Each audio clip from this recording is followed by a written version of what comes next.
I think we all remember Pokemon, right? The little pocket monsters that your grandma always told you to stay away from, otherwise you were going to burn for eternity in hell. Now, whether you played the games, watched the films, or collected the cards, I think we can all agree that at some point in time, Pokemon filled our hearts with a little bit of warmth in this cold, cold world. But what if I told you that these cute little muffins were actually demons and Granny was right all along? Because I am. So today I want to go over a little bit of lore that I found interesting. And I don't mean like a Alolan Raichu turned the colors he did because he ate too many pancakes interesting. I'm talking dark, deep. Starting with Drifloon. They're only like a foot tall, like 3 pounds. So you can just kind of like push them out the way if you don't want them around.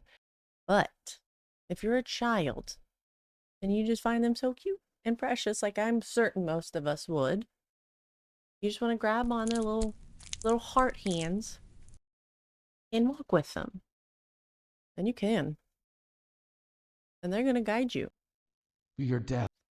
You think these little beans, you think these little guys are full of helium? No. You know what they're full of? Souls. All those lives that they've taken, they suck them up in their little sphincters and keep them afloat. And then there's Spoink, this cute little piggy Pokemon bouncing around on their tails with a little pearl that sits freely right on top of their head. Look how cute that is. Look at their tiny little hands and its squishy little face. F***ing adorable. Apparently, if they drop their pearl, they'll just get like really lethargic, like I do after being out of bed for like 5 minutes, which sounds like the worst of it, right? No.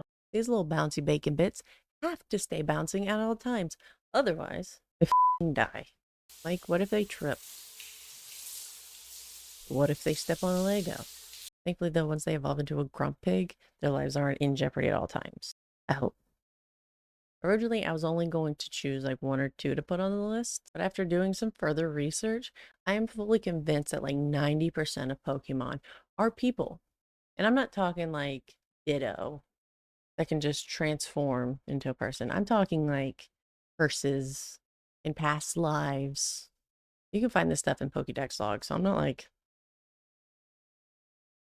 you can take that to the bank.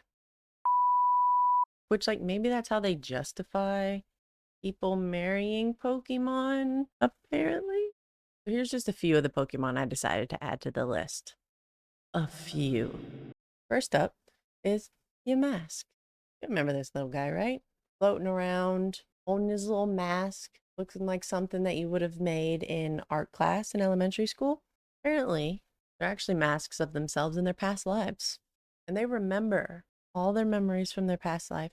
I would just get another I would just get another Pokemon to hypnotize me if that's the case. Trying to move on. Next on the list is Frostlass. Frostlass? Frostlass. I just always want to call them Frosty Ass. Next on the list is Frosty Ass. Apparently they were created because a woman got stuck up on a mountaintop and then just died. That was aggressive. And then her soul decided to possess an icicle.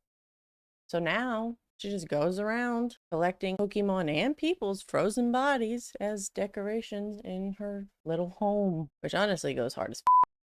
So apparently, looking further into it, not only does Drifloon snatch your children and use their souls as its own personal helium, apparently they were created because a bunch of lonely souls got together after bingo and then had a giant orgy or something like that. I think most people know about this one, but I wanted to add Gengar to the list because apparently these mischievous little fuckers go around trying to kill people in hopes that they turn into Pokemon like they did.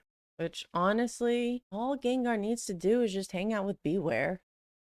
And lastly is Kadabra, whose backstory is only a theory. A game theory. But supposedly, Kadabra was once a child who I guess had some type of psychic abilities and then just accidentally turned himself into a Pokemon. One Pokédex log says that it happened while this child was assisting in a research project.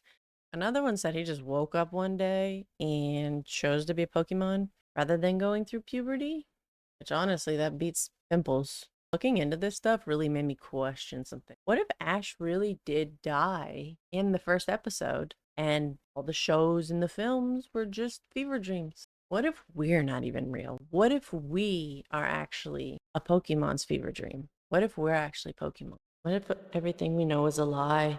Anyways, if you're still here, thank you so much for watching. I think now I'm going to go sit alone in my room and ponder my life. Ditto is actually a living flashlight. Bye.